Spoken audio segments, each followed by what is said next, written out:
When you're challenged to a duel, it's rude not to accept. When that duel involves pushing one of the world's most iconic aircrafts, well, it's a done deal. The challenge was laid down by the RAF's international bobsleigh athletes.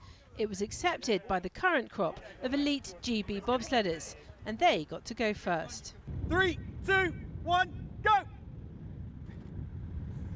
Not only did they have to push a 5-ton jet, but for safety reasons the truck had to be attached, adding another 7 tons. The distance 30 metres, their time 45 seconds. It was interesting, yeah. We started off, they had to put a tow truck on the back of it, thinking we might get up too much speed. That added about 7 tons onto the top of the weight of the plane. So that was quite interesting. It was very heavy to start off with, very, very heavy.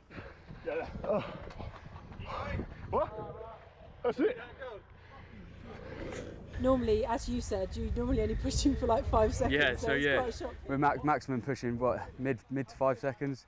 So yeah, doing a 45-second push was a bit of a leg burner, but I guess it's good training, and it's good publicity for us and good publicity for the Red Arrows as well. So it's good to work with them, and I think they feel vice versa as well. So that's quite good.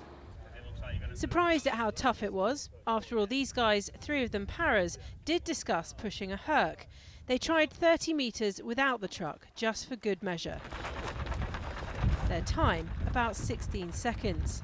But it's the heavier first load that will count when the Air Force athletes have a go next week. So as long as it's a fair test and they have to do the heavy one beforehand, I think the light one that we recorded the second time is definitely a competitive time. But I'm not going to put any answers out there, so we'll just have to wait and see.